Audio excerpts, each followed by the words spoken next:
What's going on, everybody? Happy Tuesday. Another edition here of Set Bet Spike, powered by FTN Bets on a Game Plus Network, live here on our FTN Network YouTube page. Appreciate everybody hanging out. Meaney and Eric Young here with you for the next 45 minutes or so, breaking down the AFC South. If any major news happens in the NFL as we're recording, we will touch base on that. If you have any fantasy football questions, keeper league stuff, draft stuff, NFL future stuff, now's the chance to leave them there. If you're watching on Game Plus, you can hop on over and leave them in the YouTube section. Always circling back at the Eric Young, at Chris Meaney here. Happy Tuesday, dude. We are going to talk about your Tennessee Titans today.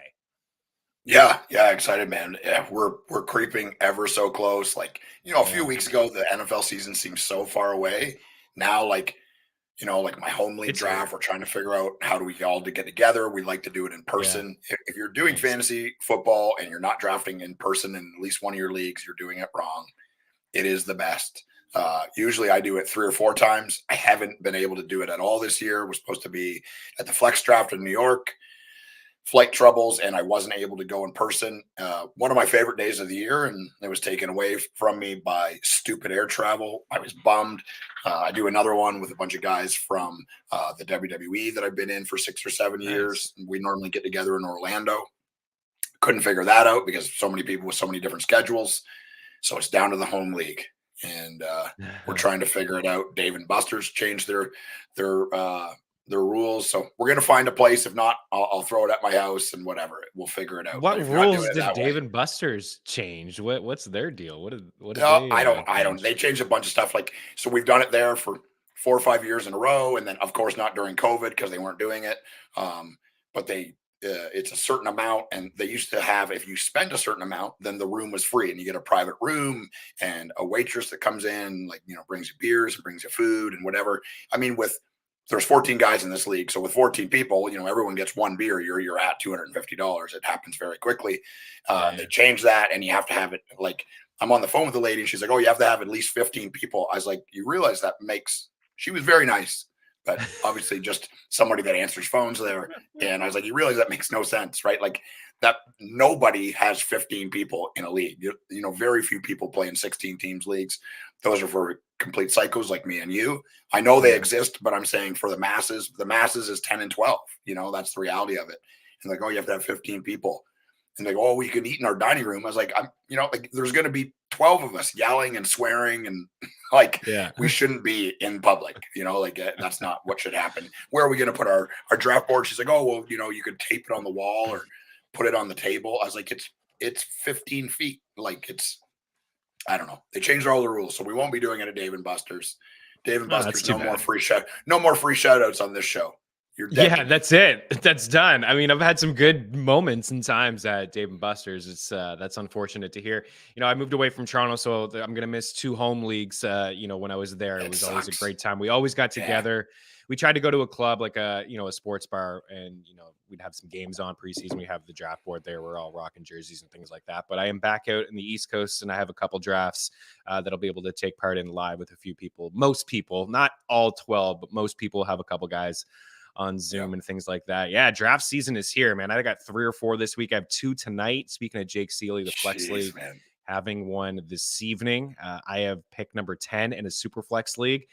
And I will bring that up on Mean Streets if you want to get a bit of a feel. It will be quarterback heavy, I do believe, off the top. I'm still kind of uncertain what I'll do at pick 10, if I will address the quarterback position in the first couple picks. I feel like you kind of have to in a Super Flex League.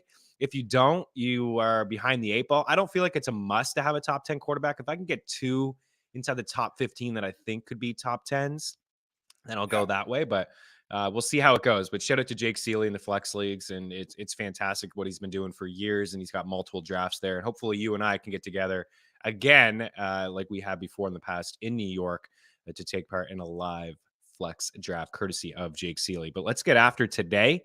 It is the AFC South. It is one of the weaker divisions in the NFL. Come on, Chris. There's no question. There's no question. It is one of the weakest. AFC South. The Jacksonville Jaguars, the Houston Texans. These are 2 teams that are certainly rebuilding, but there's a value on both of those squads. We'll save them. Yeah. The Indianapolis Colts are favored to win this division at -130, according to DraftKings. But let's lead here with the Tennessee Titans at plus 175 over at DraftKings. You see plus 170, so the odds have changed slightly. You can use our prop shop parlay calculator for free over at ftnbets.com anytime you want to get the best possible odds. Their win totals at 9.5. They're 18-1 to win the conference. They're 35-1 to win the Super Bowl. A 12-5 record last year. I feel like a lot of people usually count this squad out, but they surprised some teams last year. They certainly beat up on some really good teams. I think they took care of the Bills. They spanked the Chiefs. I believe they've beaten Buffalo in each of the last 2 seasons, led by the guy on the right, Derrick Henry. Some things have changed with this team last year. You know, they brought in Julio Jones. I was excited, not going to lie. I was excited about the thought of A.J. Brown and Julio Jones. Both of those guys are now gone. We can transition to some of their weapons and show people where they are getting drafted. If you're listening, we are available, as you know, on iTunes and Spotify and wherever it is you listen to your favorite podcast, and on Game Plus, of course. But Ryan Tannehill, quarterback 24, took a bit of a step back last season. We had Chelsea Messenger on the show. She has a daily show called The Daily Tip, courtesy of BetMGM. She is in the Nashville area. I'm not sure if you're familiar with her, EY, but she was talking about last year, people in Tennessee thinking that Tannehill had the yips. You know, he was struggling to have a connection. Of course, Julio wasn't staying healthy and AJ wasn't staying healthy. And the offensive line had some issues, but it is a different wide receiver core this year. They traded AJ Brown away to Philadelphia. They used that first round pick that the Eagles gave them to draft Treylon Burks. They signed Robert Woods, who is just over 30, recovering from a knee injury and coming from the Los Angeles Rams. But I mean, we know the engine of this team. It is Derrick Henry. And the guy was on pace for 500 touches last year, Eric. I don't know if they're going to scale him back coming off the foot injury, but 500 touches is absolutely ludicrous. This guy's a machine. Would you be comfortable taking him 3rd, 4th, 5th overall? Because you see there, RB6, ADP 9. It's kind of been all over. Yes, you are. You are comfortable with him. And look, I know it's going to sound like a homer, but anybody, not really. Jeff Radcliffe, Elliott, I mean, anybody that's been around me for the last 5 or 6 years, I'm telling you, this guy is not a human being. And yes, 500 carries, ludicrous. But you know what he is? He is ludicrous. I mean, he's not a human being. And everyone's like, oh, he's hurt now and the wear and tear. He stepped on a linesman foot and rolled his ankle. That could happen to any player on any friggin' play. It's not a hamstring. It's not a groin. It's not an Achilles. It's not something that he tore. You know, like that could happen to any player. He came back and yes, he was not at full speed, but he was still pretty effective at the end of the year and in the playoffs. He, like I said, and people are like, oh, he doesn't catch the ball. He doesn't need to catch the ball. He caught the ball. I think he had 40 catches last year. I mean, for a guy that runs every goal line down and carries the ball 450 plus times, I don't care if he catches the ball. It doesn't matter. It literally doesn't matter. And who's gonna take snaps away from him? Dontre Hilliard, No. Hassan Haskins. Nobody. I don't think so. It's not happening. Yeah. This team runs through him. It's massively coached by Vrabel. He understands that he is by far the best player on the team. And yes, Tannehill was not as good last year, but who is he throwing to? Westbrook Akina and Khalif Raymond. Well, that's my problem this year. Like, who's he throwing to this year, though? It's kind of also true. But they almost made it to the division finals last year. With a non-existent. If one of Robert Woods or Treylon Burks turns into something, also I think somebody that is going grossly underdrafted is Austin Hooper. I get that he's not young, but look, Tannehill has always thrown to his tight end. The Tennessee Titans have always thrown to their tight ends, and he's going to be gobbling up receptions this year. Enjoy A.J. Brown in Philadelphia. I see you got your little Eagles hat on. I know you're a Philly fan. Dude, he's a soap bubble. He doesn't play. Yes, when he plays, he's dominant. And he is an unbelievable, talented player. And seems like a good dude. He's hilarious. He's awesome on Twitter. But the reality is he's barely played football in 3 years. For the kind of money he's making and the kind of clout that he's supposed to have, he doesn't play. What's the old saying? Being great is awesome. But the most important thing in the NFL is being available, and he's not. It doesn't matter how good he is if he's not dressed to play. So good luck with that in Philadelphia. Listen, stop ripping my wide receiver one, okay? I didn't even wear this to tick you off here today, but now you're just kind of poking holes. No, I get it. Some injuries have certainly been an issue with AJ Brown, and personally, I would have liked to see maybe him play out this season before that big contract. But the Eagles locked him up. They felt like it's something that they needed, right?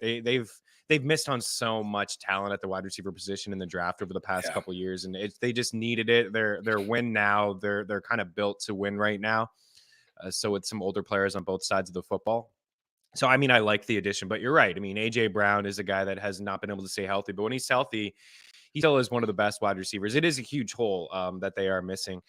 Football Outsiders, had this team kind of ranked in the middle towards the end of the pack in terms of like offense and pass DVOA and rush DVOA. But of course we know that Derrick Henry missed half the season, but I just wanted to go back to him for a second because this to me is crazy. So in a PPR setting, full point, and we know that he's not a big pass catcher, Derrick Henry averaged 24.2 fantasy points per game, 24.2. That was number 2 in the NFL behind Cooper Kupp, 25.9. For example, here's the list. Kupp 25.9. He doesn't catch passes, Chris.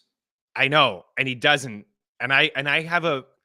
I want to squash people's heads that say that. I want to put their head in between my hands and squash it. I think he may next year, and I'll give you a couple of reasons why I think so. But first, for a guy in a PPR league that doesn't catch passes, I think he had 18 grabs or something last year. 24.2 fantasy points per game. Number 2 in a PPR. RB1, ahead of Jonathan Taylor, who had 21.9. So not just ahead of him, like 3 points ahead of him. Eckler, 21. Devontae Adams, 21. Deebo Samuel, 21. Justin Jefferson, 19. Leonard Fournette, 18. Christian McCaffrey, 18. And everyone loves Christian McCaffrey, and they're willing to take him potentially first overall, second overall in a PPR league especially. He had 18.2 fantasy points. Derrick Henry, 24.2, and then Alvin Kamara's on that list to round out the top 10. So he finished 10th in carries, Derrick Henry last year, 219, despite only playing 8 games. He missed half the season and still finished inside the top 10 in carries.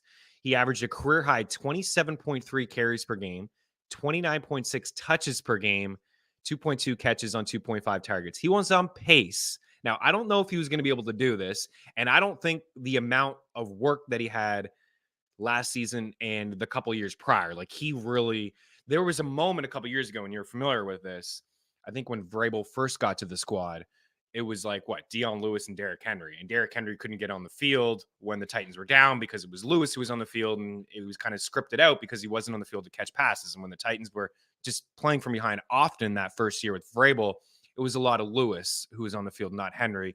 And then I think Vrabel they finally realized Lewis, plays with Lewis, trusts Lewis, and Henry's a rookie that doesn't catch passes. So that makes sense. Yeah. And then Henry just exploded onto the scene. The Titans went on to make the playoffs. I think they had an upset win. I do believe that they maybe beat New England. They hung around with the Pats, and I think they hung around with the Chiefs one year as well. Marcus Mariota under center. But Henry was like 300+ touches into the playoffs, like 30+ carries, running over people in December and into January into the playoffs. Last year, on pace for 465 carries, 503 touches, and get this, 38 catches. 38 catches he was on pace for. 500 touches is crazy talk. Like, he is probably not going to flirt with 500 touches and 465 carries. But I think he can flirt with 40 catches. If we're adding, this is a guy that has, in terms of production per game, like targets per game and receptions per game, it's not much. But he has seen an increase in each of his last couple of seasons. And if Treylon Burks as a rookie doesn't work out, Robert Woods can't stay on the field, AJ as the alpha is gone, you're talking about Hooper being involved in this offense, and I agree with you. There's already a nice. He's going to be very involved. They're talking about it at training camp already. I see it. I could see him being a top 20 tight end or your second tight end in a tight end premium league, whatever. Like, I can certainly see him talking about him in DFS as well. Red zone target. I could certainly see it. But with those guys kind of gone from the squad and the alpha, and the fact that he was on pace for 38 grabs, I don't think people are talking about this enough. He was already like number 1 overall among running backs in a PPR setting. If you're adding this guy, if you're giving him double the amount of catches, 18 is something that he's been doing. So now over a full course of a season, if you're giving him another 18, if he's flirting with 40 and getting mid 30s, that's like another element and ceiling that he could get to that we haven't seen. Everyone just assumes he's not going to catch any passes, 1 catch per game. But if this guy's getting all of a sudden 3 per game, and one of them is a screen pass, which they should do with this guy, that's what they do. Nobody can tackle him. Yep. Look out, man. Like, I think he can be, he's my RB3. And I just see him swing fall to the end swing of the first passes to the flats in the NFL now is almost like the running game. A lot of teams, like almost all the Tom Brady's teams in the last 5 or 6 years, running game is with short passes to the running back. You mean, so I think a big thing people talk about with Derrick Henry is his size. He's tall, he's heavy, and getting up to that top speed, it doesn't happen right away for him. And there's no doubt about that. So how do you do that? You get him running in the flat, and you get him up to speed before the ball is even thrown to him. And, I'll tell this quick story, and everyone's going to be, oh, Homer, this, that, and the other, and we can go on to other teams and not be 85 minutes like we've been before. I'm at training camp. It's his rookie season. I go down to training camp once every year. I'm standing like literally 4 feet from the field. They throw a swing pass to him to the left side, and he catches it, and he runs along the sideline. And I'm telling you, like, in that moment, like, I fell in love with this player. Like, you can't, until you see him in real life, you can't understand how massive he is and how fast. Like, he is a once in a lifetime generational athlete that has every tool possible. Like, he caught this pass and like the ground was shaking. Like, I almost had a heart attack when he ran by us. Like, and you can see it, and you see it in the NFL. You see it every Sunday he plays. Linebackers and cornerbacks and safeties, they take a line to tackle him, and all of a sudden he's past them. And I believe there's some kind of thing in their brain saying like, oh, he's this size, so if I take this line, I'm going to cut him off of the pass. Because people his size are just not that quick, and they go to cut him off and tackle him. And the next thing you know, he's already past that guy. And, like, we've seen the stiff arms, people trying to make up ground and tackle him from the side and from behind. He puts that massive arm out. I mean, it's all over highlight videos. You could take him first. I know that's insane, and nobody's going to. I had a first pick. I picked Christian McCaffrey. But I'm telling you, I thought about it in the flex league because I know everyone would have yelled and been. If I was in person, I may have drafted Derrick Henry in the first overall. And you should have, and you should have been just so I can defend the Titans jersey too. Over the last 3 weeks here, we're August 23rd, NFFC high stakes leagues. You saw the graphics, so things have changed a little bit. We made those a little while ago. So since the calendar has turned to August 1st, Derrick Henry is getting drafted as the 5th running back off the board on average. His ADP is 9, so it really hasn't changed too much, but he's got a min pick of 2. So he hasn't been picked first overall in high stakes leagues this month, but he has been picked 2nd overall, and his max pick is 19. So 19 is like end of the second. So you could have, or people have, and maybe potentially you could start your draft, depending on how people feel, of course, about Henry and the foot and a lot of tread on the tires, could potentially start your draft with, I don't know, Eckler and Taylor, Kupp and Taylor, Kupp and Henry, Taylor. I don't think Taylor and Henry, but, Taylor has a max pick of 4 here. It's possible. Taylor, CMC, or Eckler with a Henry, or an alpha wide receiver like Kupp or Jefferson with a Henry as well, and you're on your way. Before we move on from these guys, I want to say one more thing about Henry real quick. And we talk about the volume. You also have to take in consideration in college, he shared a backfield with 2 other first-round draft picks. Like, he did not touch the ball this often in all of his years at Alabama. It just wasn't how he was used. So you have to take that into consideration. Players like, other players that are stud running backs on college teams, they're touching the ball 20, 25, 30 times, every Saturday. And then they get to the NFL. And people forget about that. Like, that's wear and tear too. He did not play that kind of a role in any year in Alabama and in any of the first couple of years for the Titans. He had Murray, then he had Dion Lewis, and he played, shared with Lewis and played behind DeMarco Murray his first year. So, yes, it's insane.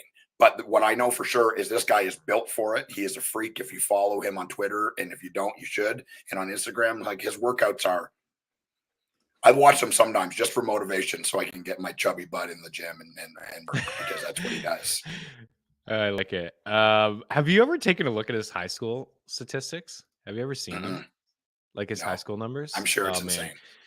Yeah, we may have to bring it up. I know we're gonna be fine for time. Like honestly, like the Texans fans and the Jaguar fans, come on. Like we don't need to spend too much time on your squads, although we do like what's going on there. Okay, so his senior year stats: 462 carries, 4,261 rushing yards, 4,000 rushing yards on 462 carries. He had 55 touchdowns in 12 games. That's 327 yards per game and 9.2 yards per carry. That was, like I said, in his senior season. He Just is Google not some of his human being. He's not a human being. I've seen him. I've been 4 feet from this guy. He is not a human being. The laws that apply to me and you and everybody else do not apply to this person. They just don't. Yeah. They don't. He is a once in a lifetime player, and the offense will flow through him. He will carry the ball. He will touch the ball over 450 times again this year. Yeah. He had over 480 yards in one playoff game, broke like a bunch of records. So yeah, he's a beast. Before we move on from this team officially, 480, yeah, 480. Before we move on from this team officially, we do have to talk about their wide receivers quickly. Like you have to make a decision, like in drafts now, with Treylon Burks and Robert Woods. I've always been team Robert Woods. You see wide receiver 45, 46. These guys are hovering around the 40 mark, ADP 100, 106. You have to make a decision. I mean, you don't have to pick either of these guys. You can move on whatever way you want to do. But do you have a preference between the two? So I think if depending on where they go and depending on what you have on your team and how you're constructing it, if you want floor, it's Robert Woods. And if you want upside, it's Treylon Burks. And like the reality is this, I said this to start, the offense in this team flows through Derrick Henry. This is not a passing offense. Ryan Tannehill is not a passing quarterback. He's got good wheels. And I think that people forget that. I think he's a really good second quarterback or kind of last pick in a draft. This is a play action team. He's going to throw the ball short to Hooper and to Woods and to Burks and let them do their work. He doesn't throw the ball deep. It is not a throwing team. They don't want to be a throwing team. He's not a throwing quarterback. If he can revert to the kind of quarterback he was not last year but the year before, this is a very dangerous team. So for me, that's what it is. I think Treylon Burks has been going before Robert Woods in some drafts. I've got him on a couple teams. It's been mixed reviews out of camp saying like, oh, today he had an unbelievable day and he looks great and he's lost some weight and he made these amazing one-handed catches. And then the other ones is like, oh, he looks slow and he looks like he doesn't understand the offense and whatever. So it's a dart throw really with either of them. If you want upside, it's Burks. If you want floor, it's Woods. Woods, there's obviously because of the age and because of him being hurt the last couple of years, there's an injury risk. And I don't, it's just the reality. Yeah. It's just who he is now at 30 years of age. But he could be like a super, super reliable guy where he's going. Yeah, a great question here from Lee. Is Tannehill all-season starter if they got off to a slow start, right? Malik Willis has had some moments. I know he's a little bit, obviously he's raw and there's some accuracy issues with him, but man, from a fantasy standpoint, I really see something special in him. It kind of reminds me of Jalen Hurts when he was taken in the second round by the Eagles. And then it's like, why are they doing this? They have Carson Wentz. And then, now we're talking about Hurts as a top 5 quarterback. And maybe Willis is a guy that we're talking about a little bit, maybe midway. Top five fantasy. Top 5 fantasy quarterback. Sure. Fantasy quarterback. Jalen Hurts has got a lot to prove. 2 different things. Top 5 real NFL quarterback. But yeah, I think if they get off to a slow start potentially, but we're talking about the lack of weapons. I think they'll give Tannehill the benefit of the doubt, like to play 100% all year. Vrabel is not taking out Ryan Tannehill. Right. And it's a division that's up for grabs. And we're going to move on to the Colts here in a second, but it's a division that is certainly up for grabs. Even if they're just a 500 team this year, they will probably compete and be there at the end of the day in the AFC South. But it is a good question, Lee. And I didn't know this about a Hollywood Jackson as well, that the kid that goes to his old high school broke his most rushing yards in a game. And then he only has one arm. Unbelievable. I Jeez. didn't know that. I got to look that up. That It's is wild. crazy. That's wild. Another I think freak on the I saw a wall. highlight of that kid with the one arm playing running back. I saw a thing of it on Twitter. I didn't know Yeah, that he I played saw that high too, but school I didn't football. know. Wow, that's Yeah, wild. maybe that is wild. Good Hollywood, pull. thank you for Good that. pull, Hollywood. That's great. I'm Team Woods. I agree with what you said. Ceiling is Burks. I'm gonna have a couple shares here and there. You're right. There's been some mixed reports. There's off field stuff, asthma. Running up on the routes on the wrong side of the field and miss. Yep. It's gonna take some time for rookies and playbooks and things like that. But man, he's made some highlight reel plays in camp too. He can go up and get. He's got some speed. I think he's a really really good wide receiver. I think he should at least be top 5 pick in rookie only drafts. I've seen him fall to like 5. I've seen him go second, third overall behind Drake London. And I think that's warranted. In around the range, these two guys, Christian Kirk, Kadarius Toney, Tyler Lockett, Woods, Olave, Burke, Sky Moore, Russell Gage. I really like Woods. I think he's he's not an X receiver, but in a full point league, a PPR league, he's a great run blocker. So you know what the Titans want to do. He's always going to be on the field. I think he's reliable. I think he's undervalued. I wouldn't be shocked if he was like a low end wide receiver 3 in a PPR league. I'm willing to take shots on these guys, but I think Woods is a really good value. Let's move on to the team that is favored in this division. It is the Indianapolis Colts. They traded in Carson Wentz for Matt Ryan. So certainly an upgrade at the quarter position. I don't think it's a significant upgrade, but it is one. Yeah. They have a 10 win total here. They are minus 115 to win the AFC South. So odds have changed just a little bit. I'm seeing DraftKings has them at minus 30, but again, the prop shop is your friend. AFC 12-1 to win the conference, 25-1 to win the Super Bowl, and 9-8 record last year. It looked like this team was well on their way to making the playoffs. Carson Wentz had, some bad moments like he always does, but I thought for the most part, he was pretty good, man. He made Michael Pittman a top wide receiver. Jonathan Taylor was great. The offensive line is fantastic. These things are going to continue into this season from last year, even without Carson Wentz. But down the stretch, Wentz faltered. They lost to the Raiders. The Raiders ended up making the playoffs, and then they lost that Week 18 game against the Jacksonville Jaguars, where they just couldn't get anything done offensively. They just stacked the box. They stopped Taylor, and they tried to go ahead, Wentz, beat us with your arm. And that just didn't happen. But I do believe that this team is the best team in the division. I think they're very, very sound defensively. I think they have one of the best offensive lines in the game. Taylor can go toe-to-toe with Derrick Henry. And they have an alpha wide receiver in Michael Pittman. After that, it's a little kind of slim pickings for Matt Ryan. This guy's not going to be able to – he's not going to come in and just change the world here. The Titans run a lot of wide receiver 2 sets. They're going to need somebody in Alec Pierce as a rookie that they draft, or Paris Campbell, to step up and be that number 2. As of now, T.Y. Hilton is not on the squad. This is going to be another, just like the Titans, this is a run-first team. Rely on the offensive line, which is much better than the Titans. And the defense is pretty solid. They have some really, really nice pieces on this squad as well. I don't know what there really is to ask. Do you think Matt Ryan is a significant upgrade over Carson Wentz to get them in the playoffs? Who do you have? Tennessee or Indy winning this division? Yeah, Okay, I think on paper, I think Indy is a better team. I think their defense is proven. And I've said this before earlier on some shows. Us guessing whose defense is good, it's a fool's errand. And people try to do it every year, and we're wrong. Mm-hmm. We're completely wrong every year. I think it was last year or the year before, everyone was sure the Washington, I guess now Commanders, was going to be this unbelievable defense. We're going to pressure the quarterbacks, and they were bottom 5 in the league. So the reality is we don't know. You don't know. I don't care what anyone says. We don't know strength of schedule. That's nonsense. Don't read into that. Nobody knows. This is a different team. Has a different quarterback. We'll have different receivers. We'll have a different game plan. We'll have a different everything. So we don't know. I think that their defense is decent. I think they have one of the best offensive lines, which was proven last year in the league. Jonathan Taylor is a stud. This is another run-first team. I love Pittman. but I do worry about how much volume there's going to be there for the receivers.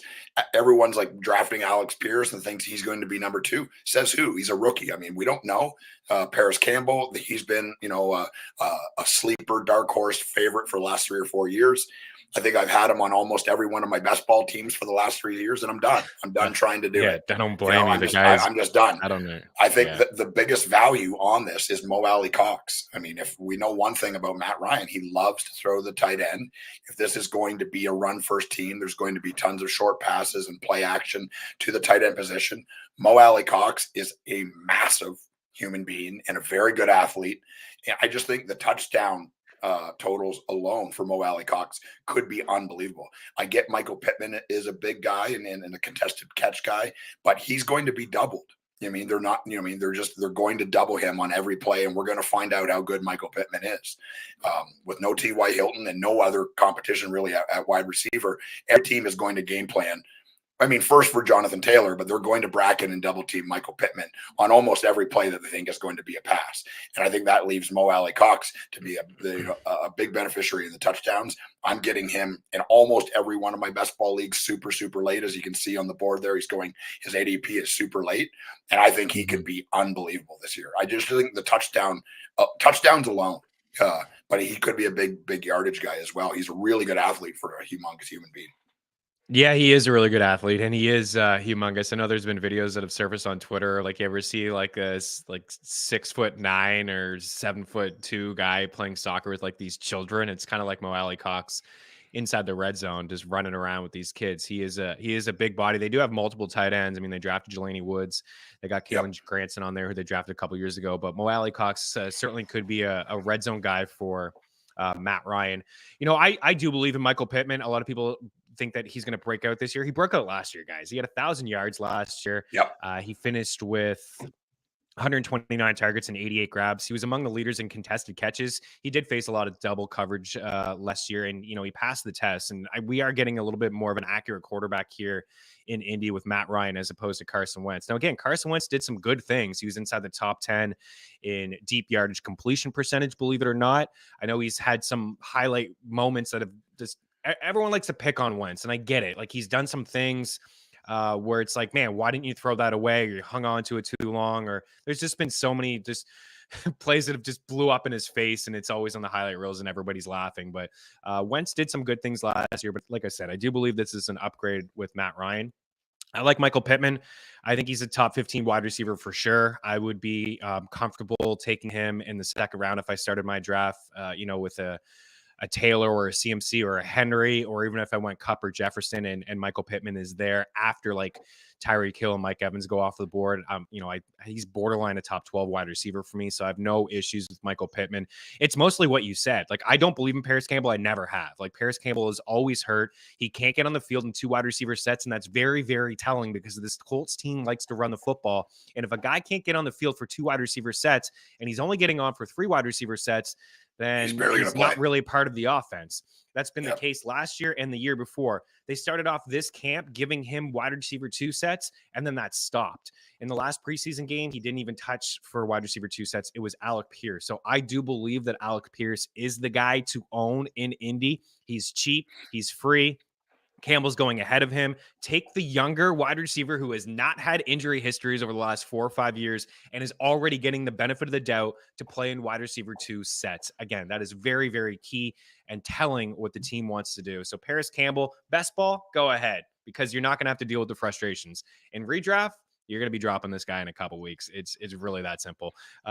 The offensive line is one of the best, and this is one of the best teams in football at stopping the run. Football Outsiders had them as number 3. They're always among the leaders over the past couple years with the Saints in stopping the run, which is key inside this division, of course, but also I think just a balance of the squad. Like, there's some holes in the secondary, but man, like Shaquille, I guess Darius, now Shaquille Leonard is, fantastic. DeForest Buckner. Like, they have some guys, Kwity Paye. They have some guys that certainly can get after the quarterback. Nick Cross is a safety that they drafted this past year as well. So they got some players on defense. I think we're done with them. Like, what else are we really going to say? Ryan is your second quarterback, maybe in a super flex, but keep in mind, again, this is going to be a run-first team. Taylor's a stud. He's my RB1 overall. He's my number 1 pick overall. If I had the first pick, it would be him. And I like Pittman and I like Pierce. Have some shares of Pierce, guys, really, because somebody else has to catch the ball. Somebody has to. I have a hard time trusting rookies. I've been like this. And look, there's lots of times where I've missed out, but I think if you really look at it, how many rookies hit at the wide receiver and tight end position, it's very, very low over the last 5 or 6 years. It is, but it's not going to cost you anything. And it doesn't work where he's going, especially right now, where Alec Pierce is going. I think, like you said, it's unbelievable value, because if he's the number 2 on this team, and if Pittman gets banged up and he becomes the number 1, where he's going, it could be an unbelievable pick. Yeah, it really could. Crazy, right? With Wentz, like Frank Reich. If Frank Reich couldn't work it out with Wentz, then I don't know if anybody's going to work it out with Carson Wentz. Like Reich was the guy who was with Philly when they drafted him and they won the Super Bowl, and he actually had MVP votes before he blew out his knee in week 14, and everything else has just been a disaster. Now he's on his 3rd team in 3 years. Okay, so Indy in the books. Let's do the Houston Texans. There's some value on the squad. There's not really a lot to talk about. Of course, they have a win total of 4.5. They're long shots to win the conference, win the division, win the Super Bowl. Nobody's talking about them to do that. And they have 4. They had 4 wins last year. Davis Mills is a guy that I've been getting in best ball leagues. Is my 3rd quarterback, like in around 18. Yeah, he was actually probably one of the better rookie quarterbacks last year that nobody talked about. Dameon Pierce is just completely jumping up draft boards. In the month of August, he is going as RB 37. At pick 100. So he has moved up on average like 20 picks here. Marlon Mack, RB 56. Brennan Cooks, wide receiver 23. Nico Collins and Brevin Jordan. In fact, you know what? I have shares of a lot of these guys. Excuse me. Collins is a guy that I pretty much pick every time. And towards the end of best ball, your last 3 picks. I have them on every best ball team. Could be Collins, Mills, and Brevin Jordan. And I like Brevin Jordan quite a bit. I have him ranked as a top 20 tight end. There's not a lot of competition here in Houston for targets. There just isn't. The defense has a lot of holes. Brennan Cooks has finished as a top 20 wide receiver in each of the past 2 seasons. He's one of the most underrated wide receivers in the NFL, fantasy and real life. Think about all the teams that have traded and moved on from him. The Saints, the Rams, the Patriots, and there was good returns all the time. I don't know what it is. People don't like Brennan Cooks, but he already he answered every question that anybody had for him last year. That he was a member of the Texans. They're crappy. The quarterback play is going to be awful. And he has HST next to his name, so he falls down draft boards. He was inside the top 5 last year in target percentage and air yard percentage. Volume and opportunity is the name of the game in fantasy football. If this guy is on the field and he plays 14 games this year, he's going to be inside the top 10 in target share and air yard share. And that is absolutely key.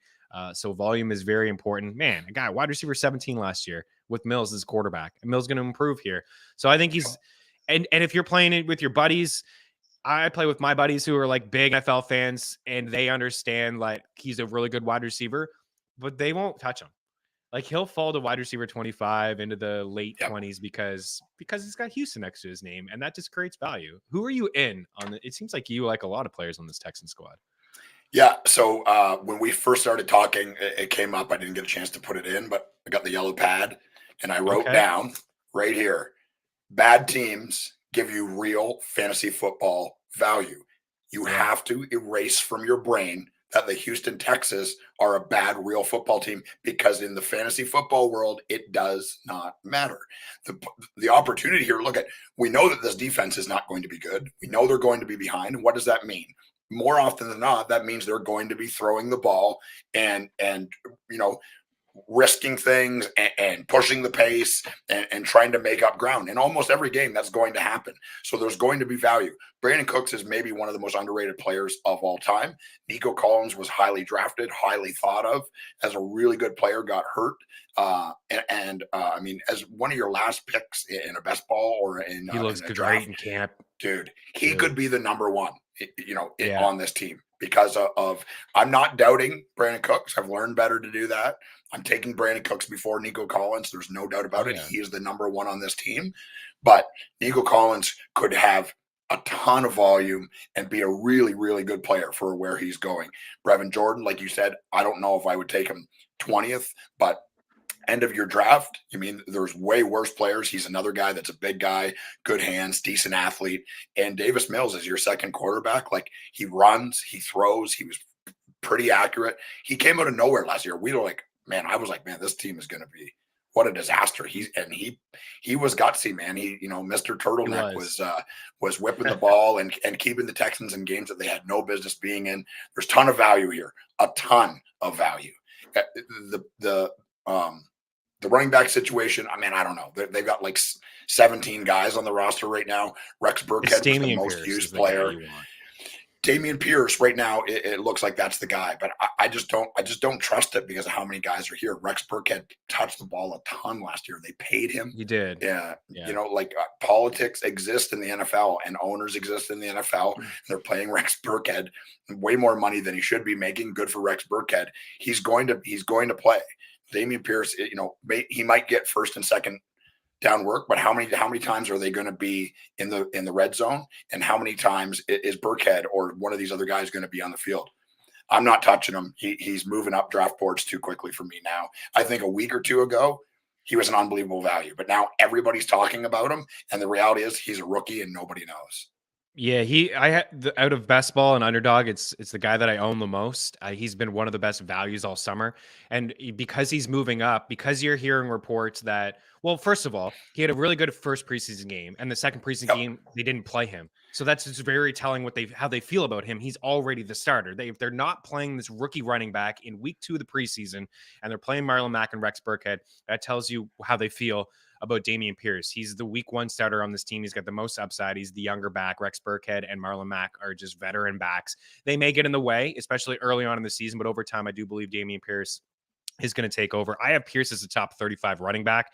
I think he should go ahead of James Cook. I think he should go ahead of Isaiah Spiller and Tyler Algier. What you brought up is certainly warranted. It's not going to be a good offensive team. It's going to be a bottom 5 offensive team. They're not going to get a lot of red zone opportunities. He's got to be able to pass block. And, if he can pass block, then he can stay on the field and maybe catch a few passes as well. But he has been one of the biggest steals in fantasy over the summer if you just expected him to overtake this position. Now, with all the reports, he is getting pricey as a top 100 pick.